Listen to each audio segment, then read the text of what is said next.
Hi everybody, welcome back to my channel. Thank you so much for clicking on today's video. Um, Today's video is going to be a little different, and I know that I am really new to YouTube, but I am not new to social media, and I'm a person, so please be kind with this one. Um, I had to come to a difficult decision recently with my brother and my sister-in-law in regards to my mother. My mom, Nan, passed away on September 19th this past year. And we did cremate her, and we were planning on taking her back to our hometown, which for me is, about a 10-hour trip. And for my brother, it's just a few hours. But, you know, when you're very poor, it's very hard to travel and you need to work, and things get in the way, unfortunately. And when I mean things, I literally mean work and monetary reasons. So we had planned originally to do her celebration of life service in August 1st. And we had to come to a very tough choice with everything going on in this world. Is it worth doing? Is it worth seeing if this is something that we are able to do, or should we, put our big girl and boy pants on and say no and cancel everything, because we have no idea what's going to happen in the next few months. It could get better. It could get worse. I believe we're going to see several reprievals of the current situation going on now, right now, that YouTube will not allow you to speak about. But this is filmed in April. So if that helps you, April 2020, it helps you understand what is going on in the world right now. Um, yeah, you really can't even mention what's going on. But I digress. The decision was made to cancel the celebration of life completely. And there were several people I know who loved my mom very much, who would have come no matter what the circumstances were in their own life and their own health.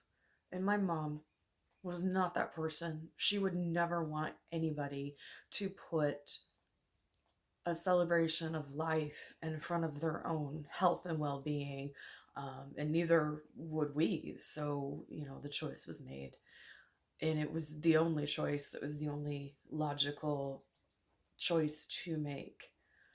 And I know that upset some people, and I'm sorry. I really am sorry if that upset you or hurt you in any way. That wasn't our intention at all.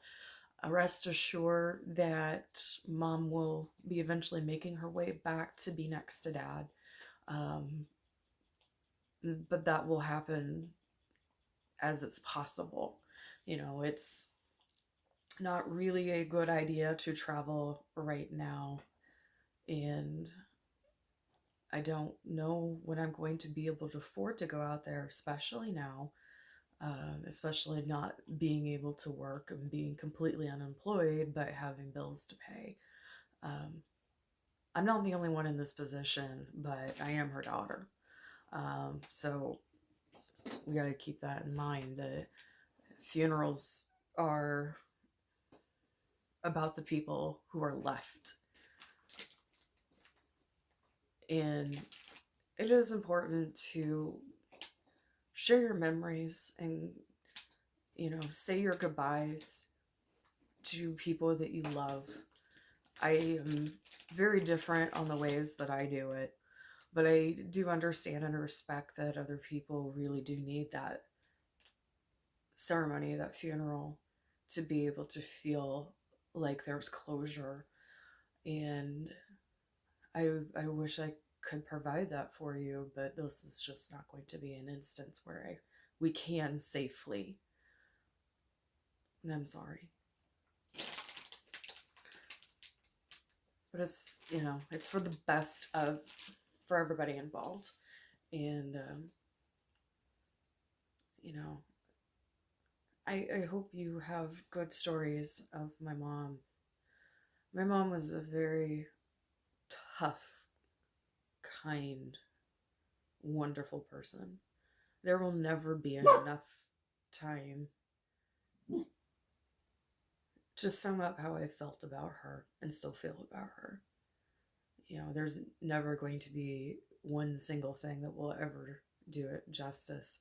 I'm not one of those people that after someone dies, I become blind to the negative. I know a lot of people fall into that trap of only remembering the positive things, but I don't think that's a good idea, because I think if you ignore the negative things that have happened, then you're doing a disgrace to that person's life, because not everybody is perfect all the time or perfect at all. No one is perfect.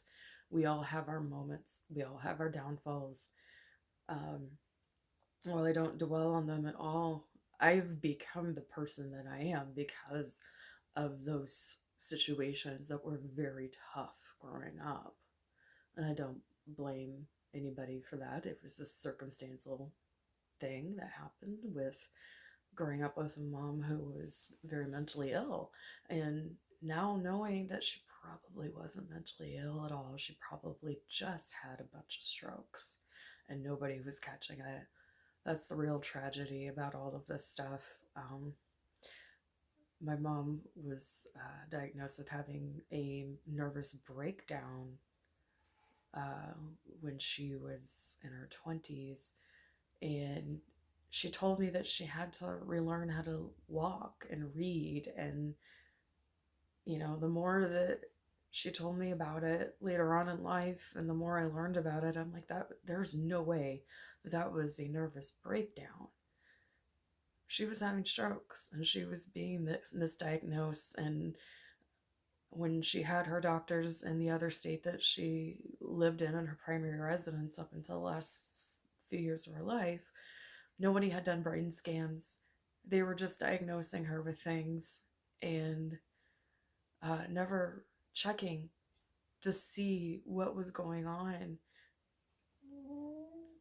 Yeah, my baby Sunny agrees.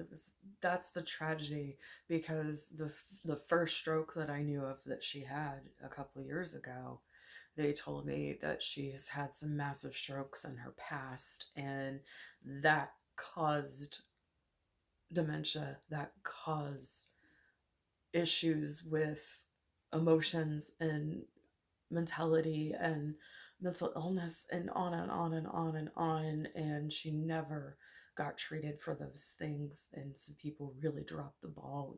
And I will include myself in that. But I also didn't know any better. You were told over and over and over and over again that this is what is one thing that's happening to your mom, but until you get a diagnostic from a correct person, you don't know all of the truth, and you're handling things the best that you possibly could. But I will always blame myself, always, for not catching things sooner. I had been dealing and still am dealing with being a caregiver for cancer patients, so I'm well versed in those things, but in strokes I was not. If you see me leaning over, my puppy is crying, so I'm trying to rub her belly. She loved her Grammy nanny so much. I'll never forgive myself for that, and that's my burden to carry, nobody else's. But I'll never regret any moment that I've ever spent with her, ever, good or the bad. And it,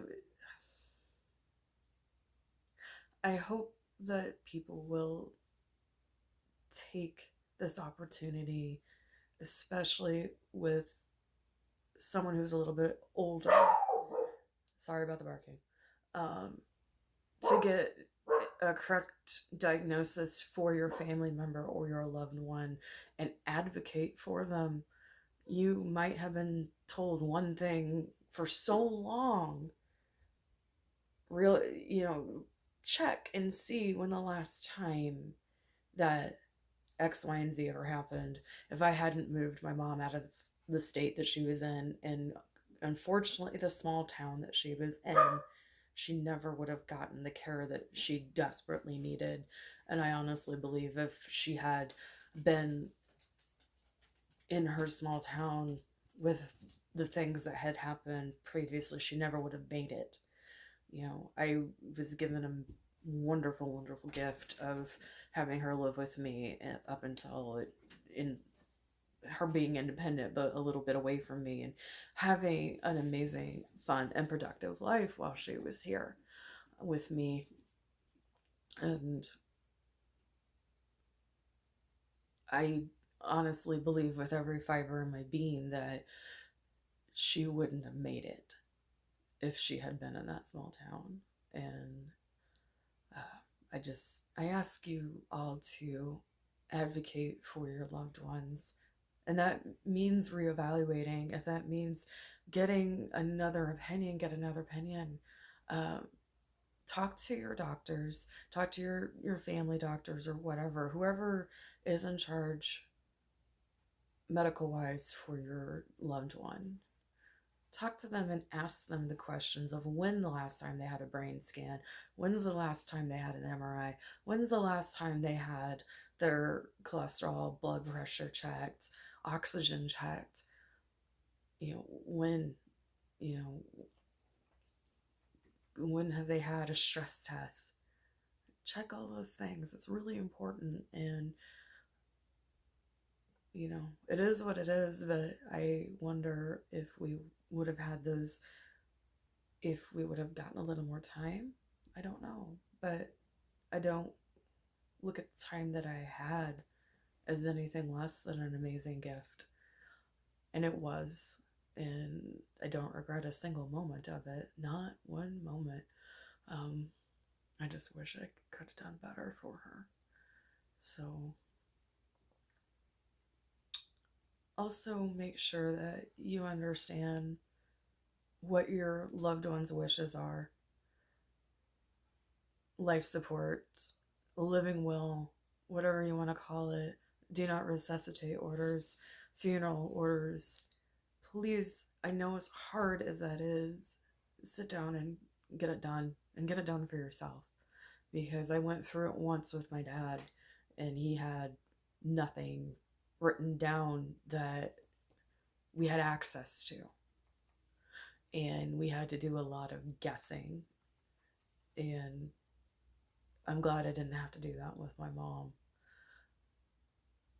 Realize that you are going to die, and it's just a part of life. But do you really, really want to leave people in your life with a struggle of, what do I need to do for them? What would they want? What would mom or dad or grandma, aunt or uncle, brother and sister, what would they want? And you don't want to find out or never find out, and you're sitting there and just doing what you think is right at the last moment. It is the most responsible thing that you can do for somebody else, is make your wishes known. And I'm very glad that I knew what my mom's wishes were. She'll be resting next to dad someday when it's safe, but there won't be a ceremony or a remembrance of life in the traditional sense. I ask all of you who knew my mom to remember her. Share a good story. I have so many. Remember her and dad. It's sad not having your parents at this age, but it's part of life. It's my dad in my head saying, it's just part of life, honey. Keep going. Keep going. So that's what I'm doing. I'm going to keep going. But I would definitely want to encourage you all to advocate for your loved ones, to Put your wishes down and have their wishes written down so you know exactly what you are doing. And you don't have to second guess yourself. And you don't have to have those feelings, because you will for the rest of your life if you don't do something. Don't put that in somebody else's hands. Take the burden for them and write it down. And just know that every single day that you get is a gift. Use that gift wisely. All right, everybody. You have a good day. I'll talk to you later.